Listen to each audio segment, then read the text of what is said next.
John, you and I were discussing this before on my show, but I think it's so important to understand that just because we have a president-elect Donald Trump, that doesn't mean that there are not snakes in the grass right now. Some of the names that you brought up to me were terrifying. The leadership of the Republican Party is just as corrupt on this issue as is the Democrat leadership.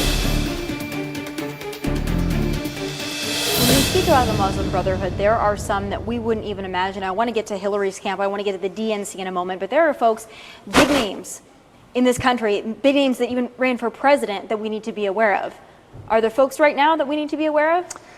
Sure. I think one of the most problematic is Chris Christie, Governor Chris Christie, who not only defends jihadis in his own state, New Jersey, and promotes Muslim Brotherhood jihadi mosques and Islamic centers, but is lashed out at people like me and UTT and others, Center for Security Policy and others who speak truth about the jihadi threat.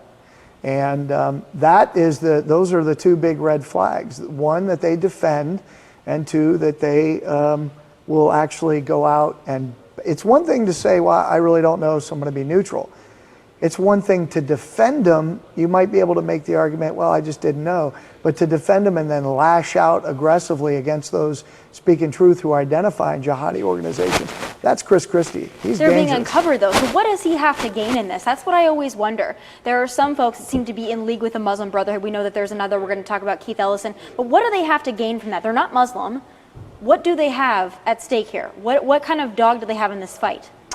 Well, you got to. There are a lot of different reasons. John McCain has stepped up on numerous occasions and defended the jihadis and literally called people who speak truth about this, Michelle Bachmann and others, racists, Islamophobes, McCarthyites.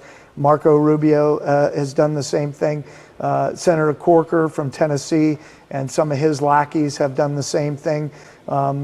So you've got Congressman McCall right here in Texas has defended the jihadis. He's defended and pushed through the Combating Violent Extremism, the CVE program, which is essentially a double agent program for the Muslim Brotherhood to ensure that the U.S. government uses the Muslim Brotherhood as the go-to people on anything regarding Islam and the war on terror. So you've got a number of key figures in the U.S. government who are batting for the other team, even if they don't realize they're doing it. In other words, these might be, I don't know any of these men personally. They might be pleasant people, but they need to understand, and your listeners need to understand, they're batting for the other team.